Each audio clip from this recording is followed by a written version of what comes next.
Hello my friends, Erez Avramov here, founder of Life Builder Academy. Today is part 3 of the Life Builder journey, where I share with you the journey of my elective amputation and everything I've learned throughout time since 5 years ago. So I have to say, this is a cool project. First of all, I'm having tons of fun doing it for myself in terms of retrospect. Plus, I'm just having a great time sharing this with you and hear the feedback and connect with you. So under this video, there is the original video of 5 years ago where I was spaced out in a different world. I have to say, it's quite amazing to see where I was then.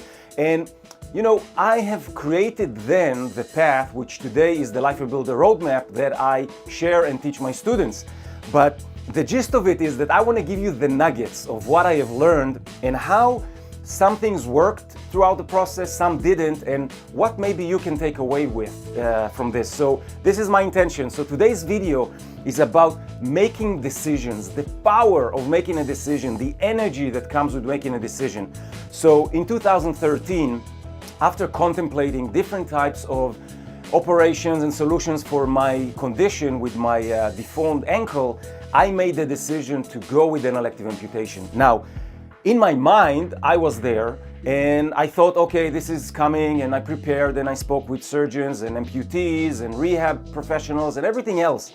But the day has arrived when I actually signed off a consent form with my surgeon to have my leg amputated.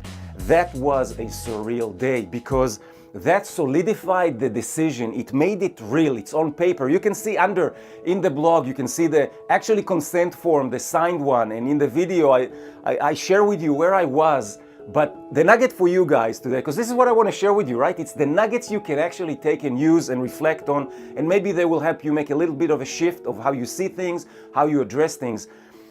That decision, I have to say, was a 50-50 chance, right? I mean, the elective amputation could have gone terribly wrong and it could have gone terribly well, or anything in between. I mean, luckily for me, here I am today, 5 years after. It was the best decision I've ever made because it gave me my life back. But I want to share with you today the power of decision making. When you make a decision, I know it's difficult. Trust me, it took me 1.5 years to come up with this decision, right? And actually sign the consent form. So I know how difficult the process is. I know how many variations we go through, and we try and, understand all the complications and the consequences. But there's a certain point where we have to make the decision. And I have to say, when I made the decision, when I signed the paper and made it real, there was a date on it, there was a signature, the medical system was aware that this is it, the guy is going to chop off his leg. For me, there was a huge surge of energy. There was a huge surge of relaxation and ease. I have to say, it's funny, right? Because you don't know the result, and yet making the decision was so powerful. Making the decision allowed me to look forward towards something. Here it is. I actually have a path. I actually have a direction. Now, it's not to say that any decision you make has to be the be-all of all things. You may change your mind. Things may change as you progress. But making the decision, making it real, committing to it, and it doesn't matter what it is. Guys, listen, I share with you my elective amputation journey and my life journey. For you, it could be anything else. It could go down to, okay, today I'm going to start a diet. I'm going to start an exercise program. Today I'm going to go for a run because I didn't run for, 3 months now. Or I haven't spoken to my wife or taken her out, or my husband, I neglected him and I need to take good care of him. When you make the decision to actually show up and do the work and commit to it, my favorite way to commit to things is by journaling. It's writing it down on paper, scheduling it in my calendar, making it real, because otherwise it's a nice idea. It's a nice concept to have. Here it is. We're towards the end of the year. January will come, New Year resolutions. I'll start this in January, whatever.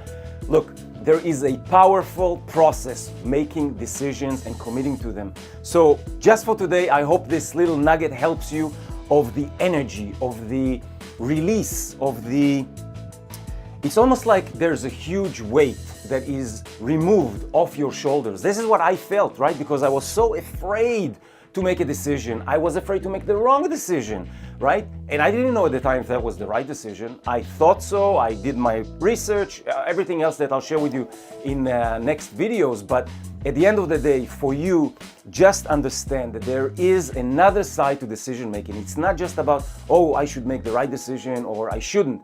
It's the energy, it's the power, it's the commitment, it's the real surge of a path, of a direction. And I think this is gold. I think this is so powerful. And you know, all those people that share with you how to come up with your goals and achieve them and everything else, that part I find always neglected. And for me, looking in retrospect backwards, that was a huge part of what made this whole process possible for me. So I hope this helps. I wish you an awesome day, an awesome week, and I'll see you in part 4, where I can't even remember what it was. So I'll go back and check what it is, and I'll share it with you next week. All the best.